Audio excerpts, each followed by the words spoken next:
आप सबको हेलो। उम, अभी मैंने जैसा कहा था अपने वीडियोज़ में कि छठे नंबर में कि मैं जो सब्जेक्ट से रिलेटेड चीज़ें पढ़ा रहा हूँ, उसमें मैंने आपको कुछ क्वेश्चंस भी दिए थे और बोले थे कि आपने जो भी कमेंट किया है या कुछ पूछा है, उनका मुझे जवाब देना है। अभी है ये कि मुझे आपके क्वेश्चंस का अगर जवाब देना है, तो आपके कुछ क्वेश्चंस ऐसे आए हैं, अगर उन क्वेश्चन का जवाब देना है, जैसे अ, धीर सिंह ने पूछा है या फिर सुधीर ने पूछा है, उनको उनके क्वेश्चंस का मैंने नोट करके रखा हुआ है कि उनके क्वेश्चंस का क्या-क्या क्वेश्चन था। जैसे आपको याद होगा कि लास्ट डे मैंने अपने एक्सप्लेनेशन में बताया था कि ये आपका इस वर्ब का सब्जेक्ट है, इस वर्ब का, इसीलिए यहां पे हैज होगा और क्यों होगा वो डिटेल में हम लोगों ने चर्चा किया था। अब एक क्वेश्चन आया और ये सारे कंसेप्ट्स हैं।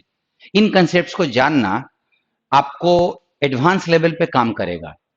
इन कंसेप्ट्स को जानने में आप जब एडवांस लेवल पे चीजों को जानने की कोशिश करोगे तो ये काम करेगा।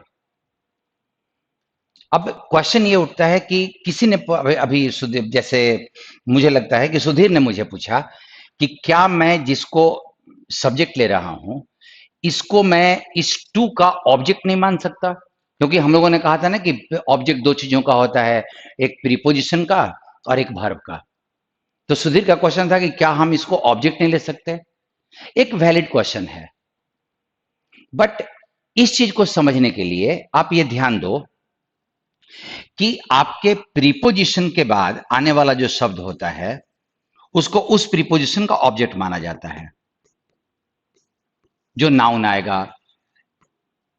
अब दो तीन चीज हैं। पहला ये कि क्या ये वर्ड सीधा चूंकि प्रीपोजिशन के बाद आया है तो आप शब्दों को पहचानते हो? एक बात समझना आप, एक मुझे समस्या नजर आती है कि आप जिन सिद्धांतों को पढ़ रहे हो, अगर उसको तुम किसी सेंटेंस में उन सिद्धांतों को यूज करोगे तो क्या ग्रामर यहां दिखाई पड़ता है या आपको ग्रामर सोचना होता है? नेचुरली आपको ग्रामर इसमें सोचना होगा, तो आपको ग्रामर के रूल्स का एप्लीकेशन दिखेगा, एप्लीकेशन रूल्स का। अगर आप मोबाइल पे बात करते हो तो वो जो है वेवलेंथ से जिससे वो आवाज आपके पास पहुंचती है, ना तो आपको आवाज दिखाई पड़ती है और ना ही वेवलेंथ दिखाई पड़ता है। बट अगर आपने साइंस के थियरीज पढ़े हैं तो आपके दिमाग में एक कंसेप्ट होगा जो कि कभी फिजिकली नहीं दिखाई पड़ता। सेम कंडीशन आपको यहां भी दिखाई पड़ता है। ग्रामर तुमको फिजिकली नहीं दिखाई पड़ेगा, ये सोचने की चीज है। तुम्हें फिजिकली क्या दिखाई पड़ेगा? शब्द। और तुम्हारे पास अगर तुमने इसको माना तो तुम्हें टू दिखाई पड़ा और सर्वाइव दिखाई पड़ा। प्रॉब्लम यह है कि अगर तुम सोचोगे तो तुम्हें दो परेशानियां नजर आएंगी। पहला ये कि प्रीपोजिशन के बाद जो ऑब्जेक्ट अगर कोई वर्ब होता है तो वो फोर्थ फॉर्म में होता है, पहली चीज ये परेशानी। और दूसरा कि क्या सर्वाइव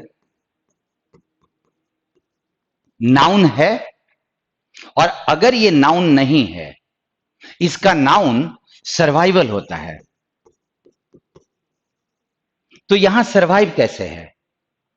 और अगर ये भी1 है तो फिर ये टू प्रीपोजिशन है। क्वेश्चन ये उठता है कि ये टू प्रीपोजिशन है।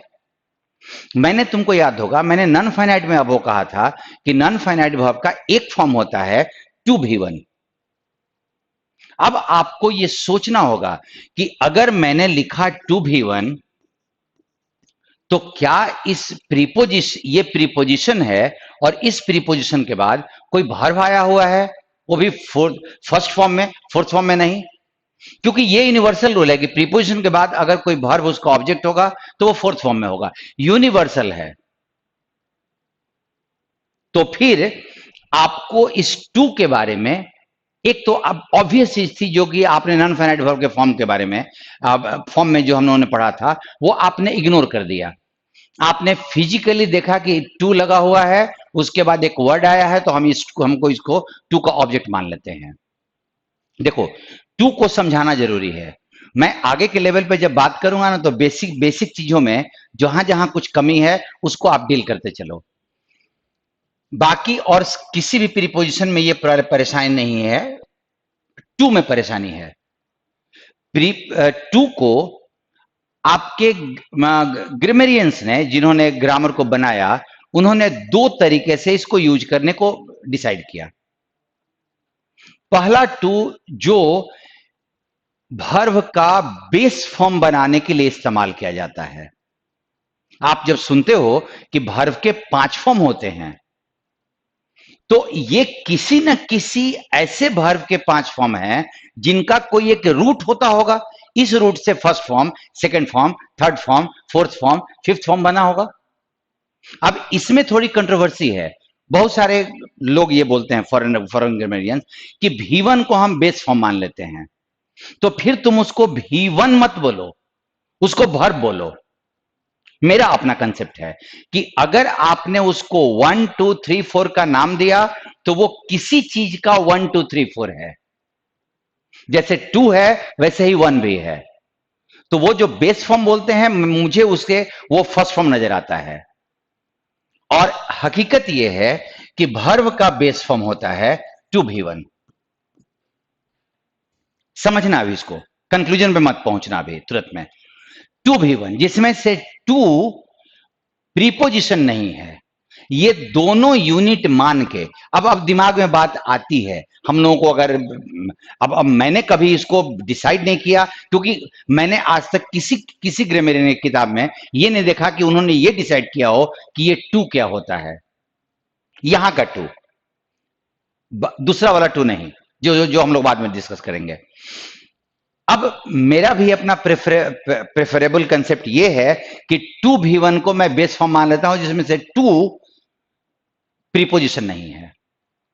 और जब इसको हम सेंटेंस में इस्तेमाल करेंगे, अभी हमने सेंटेंस में इस्तेमाल नहीं किया है, अभी मैंने आपको सिंपली टू V1 बोला। जब इसको हम सेंटेंस में इस्तेमाल करेंगे, तो इसका नाम पड़ेगा इंफिनिटिव। जैसे ये V4 है, गोइंग। जब हम इसको सेंटेंस में इस्तेमाल करेंगे, तो इसको हम जेरंड पार्टिसिपल व्हाटएवर, उस पर हम लोग आज ही चर्चा करेंगे, जेरंड पार्टिसिपल उसको बोलेंगे।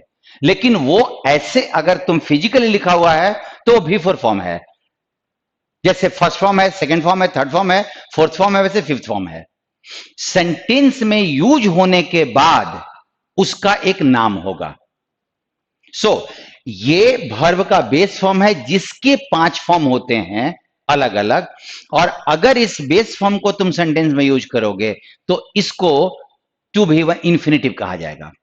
वैसे ही जैसे इसको हम लोग जिरन बोलते हैं, पार्टिसिपल बोलते हैं, व्हाटएवर। अभी हम लोग उस पर आते हैं थोड़ी देर में। ये एक फॉर्म है, इसमें टू और V1 को अलग अलग मत कीजिएगा। और एक टू होता है जो प्रीपोजिशन है।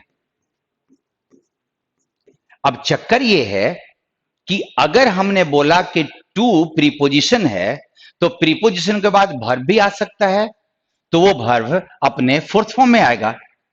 तो तुम्हारे टू के साथ अगर वर्ब का इस्तेमाल करना है, तो देर आर टू पॉसिबिलिटीज, इधर टू V1 और टू V4।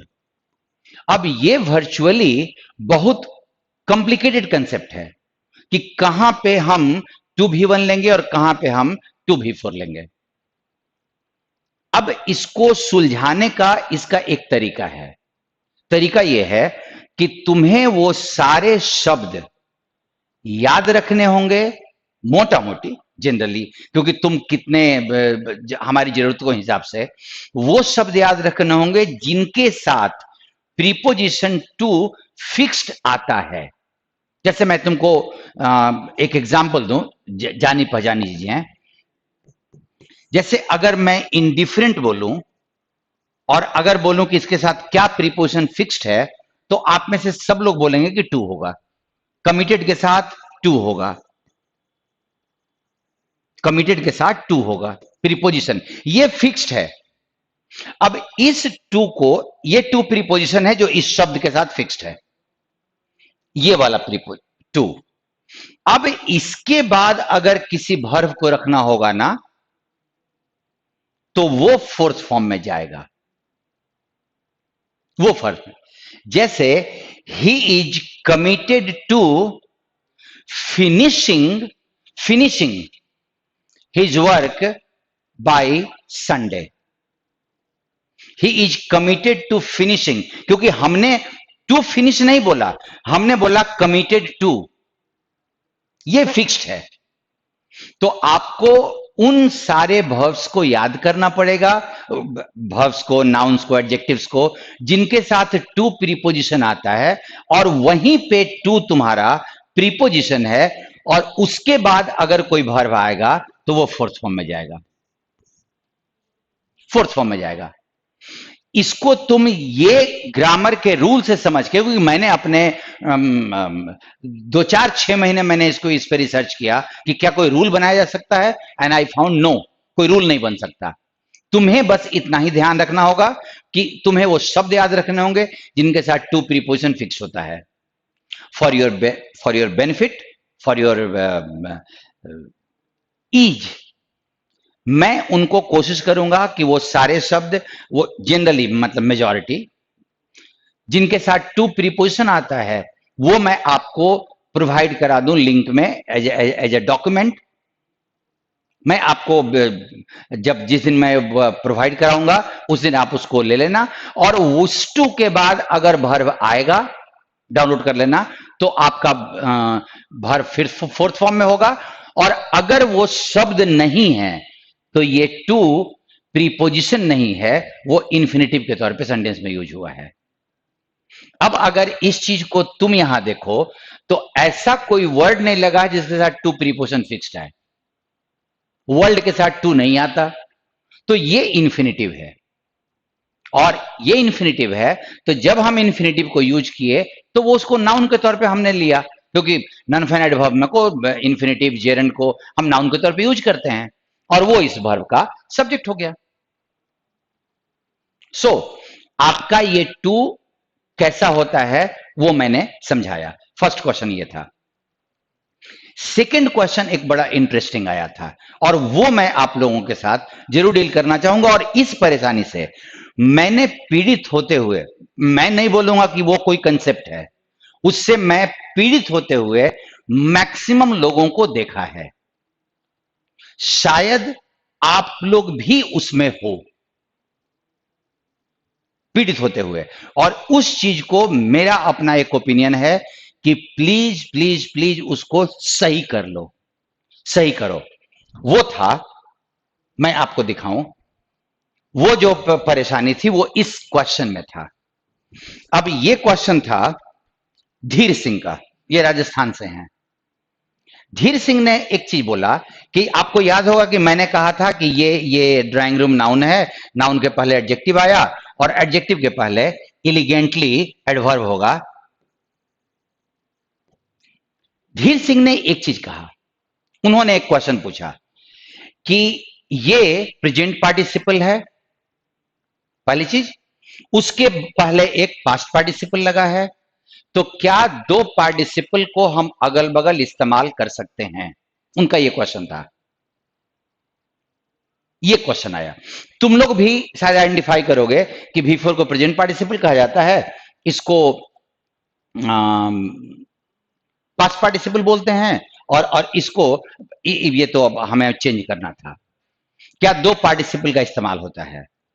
मैं आप लोगों से एक चीज बोलना चाहूंगा कि हमारे यहां ब्लंडर क्या हुआ कि हमें फंक्शन नहीं बताया गया, हमें नाम बताया गया।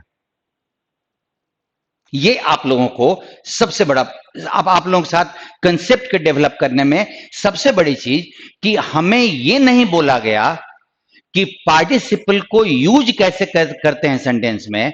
हमें बताया गया कि वर्ब के 5 फॉर्म होते हैं, present, past, past participle, present participle, और पांचवा वाले को आई डोंट नो क्या नाम देते हैं हम लोग। अब लड़के को प्रेजेंट पार्टिसिपल दिखाई पड़ा, जरा ध्यान देना, उसने नाम लिया, उसको तो रटवा दिया गया कि प्रेजेंट पार्टिसिपल होता है और प्रेजेंट पार्टिसिपल का फॉर्म होता है V4। अब वो जहां देखेगा उसको V4 नजर आएगा, प्रेजेंट पार्टिसिपल। जबकि आपको मैंने शुरुआत में ही, और ये देखो, अगर कोई चीज 10, 12, 15 साल से तुम रट रहे हो, तुम अगल बगल में सबको रटते हुए देख रहे हो, तुम्हारे जो रिस्पेक्टेबल जो लोग हैं जिनको तुम आदर करते हो, रिस्पेक्टफुल लोग जो हैं जिनको तुम आदर करते हो, जिनको लगता है कि वो जानते हैं, चाहे वो किताबें हों या टीचर हों, वो भी यही बात बोल रहे हैं, तो तुम्हारे दिमाग में वो बात नहीं आएगी जो मैं अभी बोलने वाला हूं, वो नहीं आएगी जो मैं अभी बोलने वाला हूं। और इसको जब तक तुम फ्रेश पॉइंट ऑफ व्यू से नहीं सोचोगे, तब तक तुम्हें यह समझ में नहीं आएगा। तुमको वो फ्रेश पॉइंट ऑफ व्यू से बोलूंगा मैं कि आप जरा इसको सोचना। अगर मैंने इसको लिखा walking is good for health,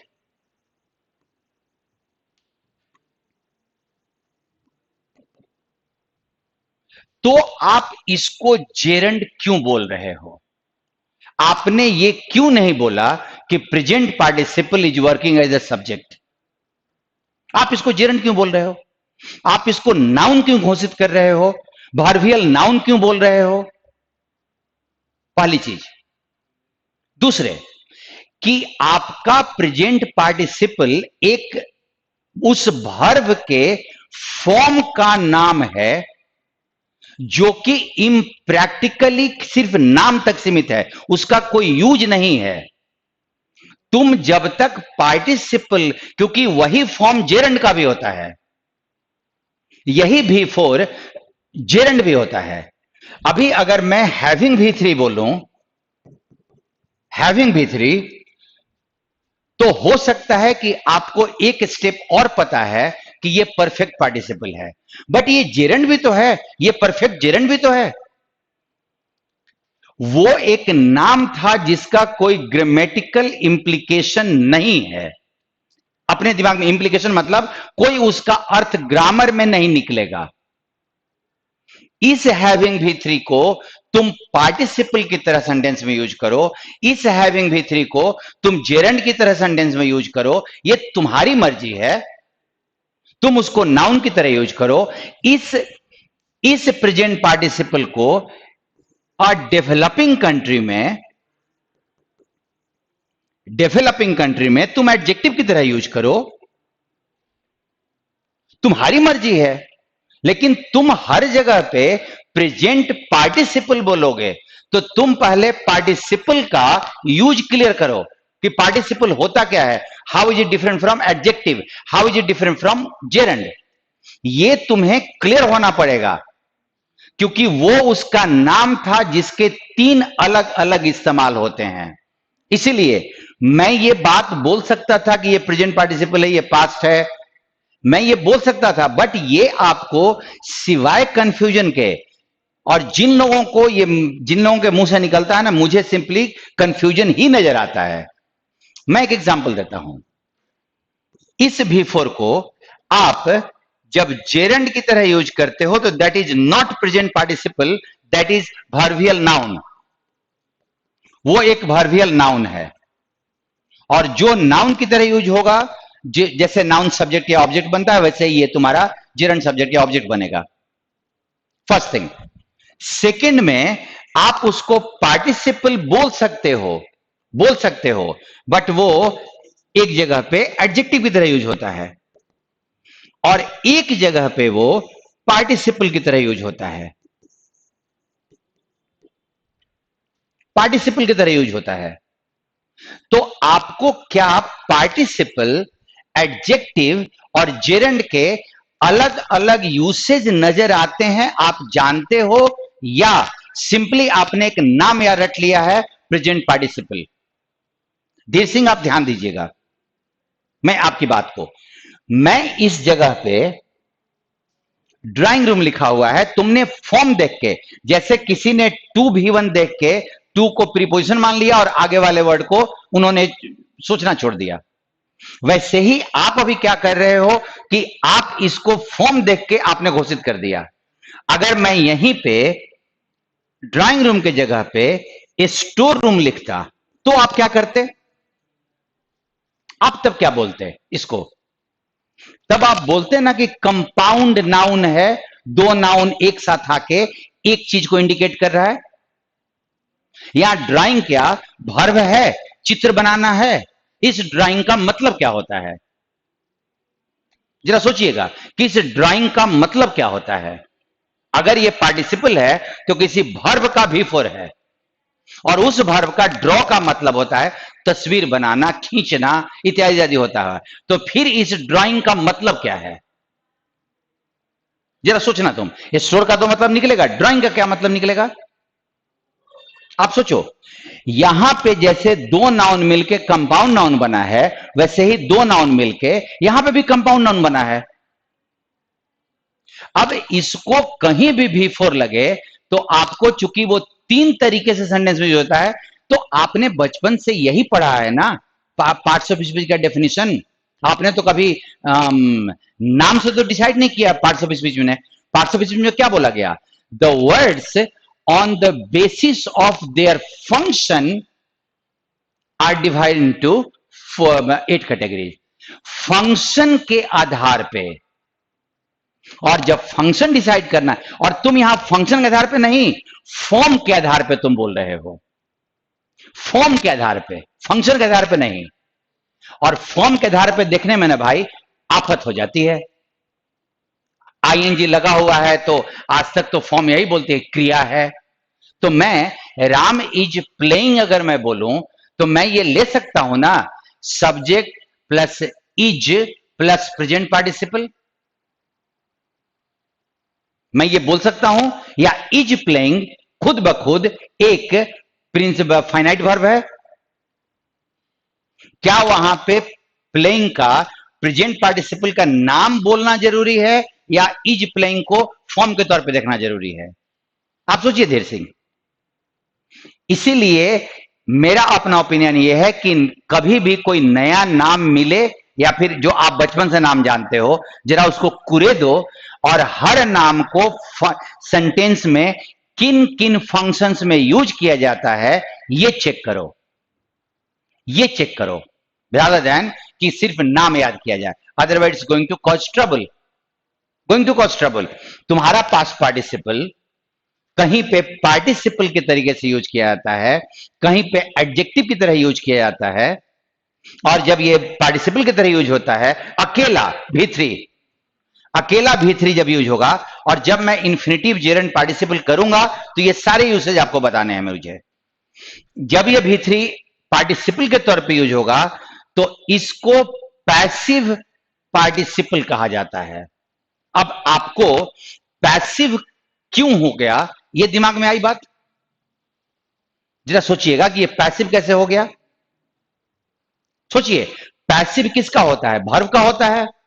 तो हम इसको वर्ब का वो फॉर्म जो एडजेक्टिव की तरह काम कर रहा है, ये पार्टिसिपल है या एडजेक्टिव है वो सोचो, क्योंकि पार्टिसिपल और एडजेक्टिव दोनों सेम तरीके से नहीं यूज होते। पार्टिसिपल किसी और तरीके से सेंटेंस में यूज होता है, एडजेक्टिव किसी और तरीके से यूज होता है। नाम आपका करने से सिवाय कंफ्यूजन के और कुछ नहीं होता।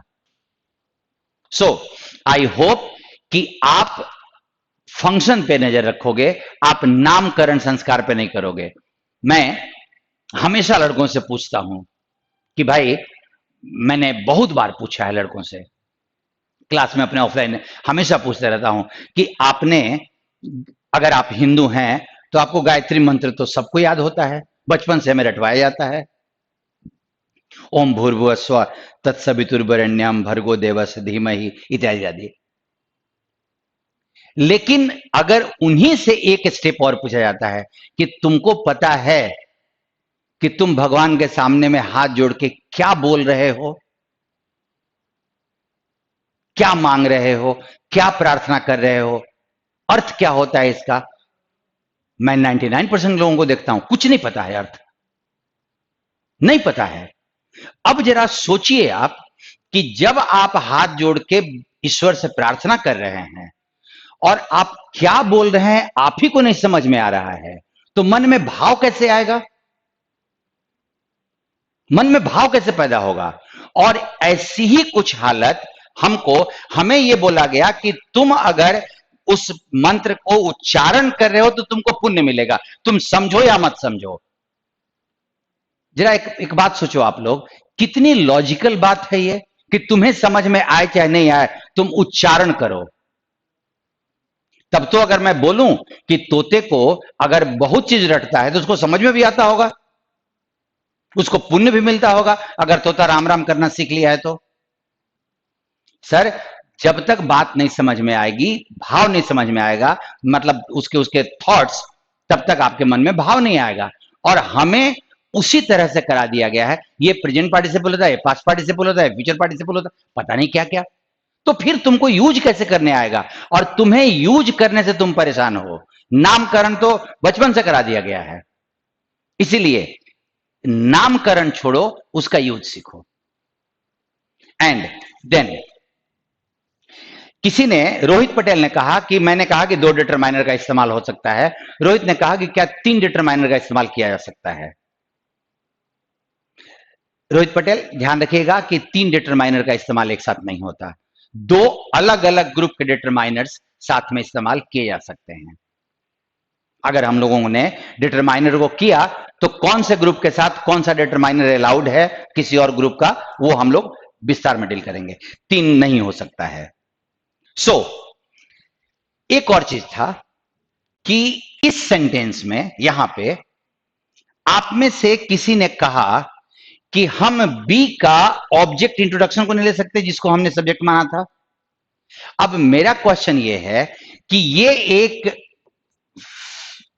प्रोवर्ब है, प्रोवर्ब क्लॉज तुमको बोलो, जो हमेशा एक ऐसे ही इस्तेमाल होता है, और जब ये इस्तेमाल होता है ना तो यहां पे कॉमा लगाया जाता है। मैंने नहीं लगाया था। अगर हमने इसको बी का ऑब्जेक्ट मान लिया, ऑब्जेक्ट तो नहीं, अभी हम लोग को अगले वीडियो में कंप्लीमेंट और ऑब्जेक्ट में अंतर समझना है हम लोगों को। अगर मैंने ऑब्जेक्ट मान लिया तो फिर सेंटेंस में इस वर्ब का, जहां पे वर्ब था हैव प्रूव्ड का, सब्जेक्ट ही नहीं रहेगा तब तो किसी ना किसी को तो सब्जेक्ट बनाना होगा। इसका तो सब्जेक्ट ये मिल रहा है, टर्न आउट, एक टर्न के साथ ये एडवर्ब लगा हुआ है, पार्सिंग जब करेंगे हायर लेवल पे तो टर्न आउट टू बी। और ये आपको याद रखना होगा, ये चीजें कुछ नॉलेज से जुड़ी हुई थी। टर्न आउट टू बी एक फ्रेज होता है, क्लॉज होता है, हमेशा उसको ऐसे इस्तेमाल, जैसा कि साबित हुआ। इसीलिए हम ये कर लेंगे तो फिर आप खोज लीजिएगा कि हैव प्रूव्ड का सब्जेक्ट कौन है, क्योंकि बाकी के सारे नाउन ऑब्जेक्ट की तरह यूज हुए हैं। सो आई थिंक कि हम लोगों ने मैंने आपके सारे क्वेश्चन का जवाब दे दिया। अब जो 8 क्वेश्चन आपको मैंने दिए थे उसमें मुझे सब्जेक्ट खोजने का था, और वो सब्जेक्ट खोजने वाला काम अभी आप करो।